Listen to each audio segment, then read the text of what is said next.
అనమాట. నీ ధర్మశాస్త్రం నాకెంతో ప్రేమగా ఉన్నది, దీనివల్ల నేను దాన్ని ధ్యానించున్నాను. ప్రేమగా అంటే ఏంటి? రుచిగా అంటే మనం చదివే కొద్ది మనకి ఏంటంటే ఇప్పుడు ఏదైనా మనకి తినాలని ఉంటే అది మనకి నోటికి రుచిగా ఉంటే మనకి ఏమిటది తినేదాని మీద కొంచెం ఎక్కువ తింటాం.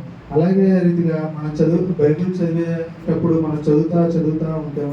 అది ఎలా ఉంటుందంటే మనకి అది ఎంతో తీపిగా అంటే ఉన్న రుచుల్లో కంటే అత్యంత విలువైన రుచిగా ఉంటుంది అనమాట.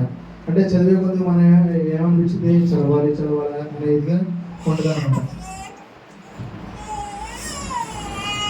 అలాగే కింద 102 వచ్చిన చూసుకుంటే, నీవు నాకు బోధించితివి కనుక నీ న్యాయ విధుల నుండి నేను తొలగనై ఉన్నాను. అంటే ఏంటి?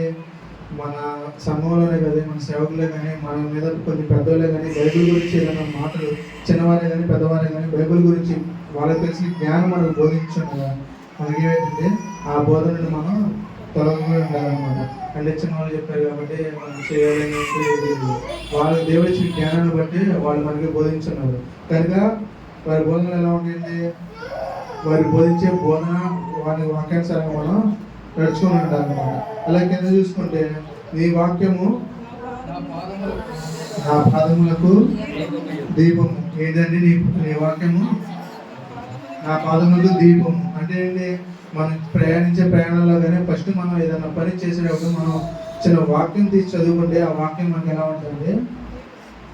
పాదాలకు దీపంగా ఉంటుంది. అంటే ఏదైనా ప్రమాదాలు జరగకుండా మనల్ని క్షేమంగా తీసుకుంటాం. అంటే అప్పుడు దాకా మనం వెళ్తాము, మనతో పాటు పక్క నుండి బస్సులే కానీ కార్లే కానీ ఏదైనా కానివ్వండి, మనకంటే కొంచెం అప్పుడు దాకా మనతో బాగా ఉండేవాళ్ళు కొంచెం దూరం వెళ్ళగానే ఏదైనా యాక్సిడెంట్ జరగవచ్చు. కానీ మనం చిన్న వాక్యం తీసి చదువుకొని చిన్న ప్రార్థన చేసుకొని మన ప్రయాణాలకి కానీ ఎక్కడికైనా కానీ మనం చేసే పనుల్లో కానీ మనం చేసుకున్నట్లయితే మనకేమైతే త్రుటిలో కూడా మనకి ప్రమాదం అనేది రాదన్నమాట. అలాగే కింద చూసుకుంటే ఏమైతే నీ వాక్యము నాకు జీవకు ఎంతో మధురముగా ఉంది, అవి నా నోటికి తేనె కంటే తీపిగా ఉంది. ఎలా ఉందంటే తేనె కంటే తీపిగా. అంటే ఈ లోకంలో తేనె కంటే తీయగేదన్నమాట, తీయగా ఉండదు. కానీ మన బైబిల్ ఎలా ఉంటుందంటే తీయగా ఉంటుంది అనమాట. అంటే మనం చదివేటప్పుడు మనకి నోటికి రుచిగా ఉంటుంది. ఈరోజు చదవలేదు అనుకోండి, మనం ఎలా అంటాం అంటే ఏదో మిస్ అయ్యాం, మన రోజువారీ జీవితంలో మనం ఏదో మిస్ అయ్యాం అలా ఉంటుంది అనమాట. మన రోజువారీ జీవితంలో మనం బైబిల్ చదువుతా ఉంటే ఆ రుచిని అంటే మనకున్న లోకానుసారం వ్యసనాలు కూడా వాటి నుండి మనం ఏమవుతామంటే తొలగించబడతాం అనమాట. మనం చదువుతా ఉంటే ఏమిటి లోకానుసారంలో ఉన్న చెడు ఏదైతే ఉన్నాయో వాటన్నిటి నుండి కూడా మనం విముక్తులు పడతాం. ఇప్పుడు లోకానుసారం చూసుకుంటే ఇప్పుడు నేను దొంగతనం చేస్తానండి.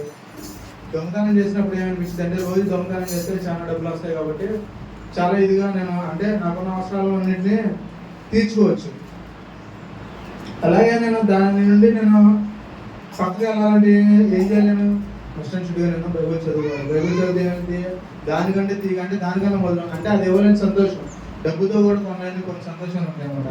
అది ఎవరిస్తారు మనకి? మన బైబిల్ చదవడం వల్ల దేవుడు మనకి అనుగ్రహిస్తాడు అన్నమాట.